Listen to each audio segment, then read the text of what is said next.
Alors, on vient d'écouter le discours de politique générale du Premier ministre Gabriel Attal, et franchement, c'était long, c'était long. Alors, ok, c'est le plus jeune Premier ministre, mais enfin, ça incarne quoi? Ça incarne une vieille droite réac. Il n'y aura pas de changement avec les premiers ministres précédents. Puis alors, d'un point de vue démocratique, on voit que c'est finalement simplement le porte-parole d'Emmanuel Macron. Il ne se soumet pas au vote de confiance du Parlement. On est toujours dans ce même mépris démocratique.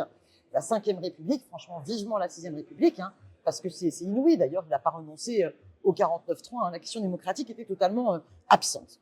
Alors, ensuite, sur le contenu, franchement, c'est flippant.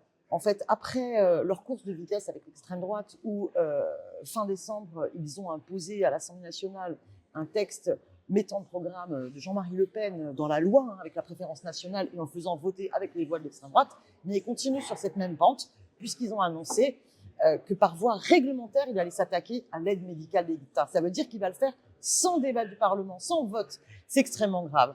Ensuite, il a eu un discours sur désmicardiser la France. Ok, mais ça veut dire quoi? Parce qu'il n'y a pas eu d'annonce ni d'augmentation du SMIC, ni d'indexation des salaires sur l'inflation, ni des gels du point d'indice, ni de conférence salariale de hausse des salaires et de redistribution des richesses.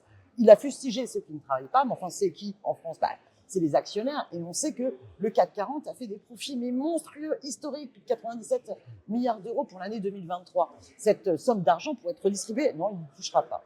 Sur la question écologique, écoutez, à part les touillettes et les tickets de caisse, rien n'a été fait l'année dernière, c'est une catastrophe. Il nous pique nos mots, notamment l'écologie populaire, après avoir piqué le terme de planification écologique.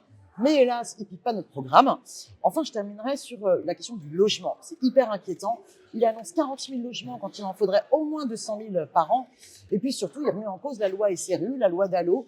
Et on voit qu'il fait totalement démissionner l'État de ses devoirs, parce que c'est que les maires qui vont s'occuper de ça. Alors que c'est vraiment une préoccupation extrêmement importante, l'accès au logement décent avec un loyer accessible.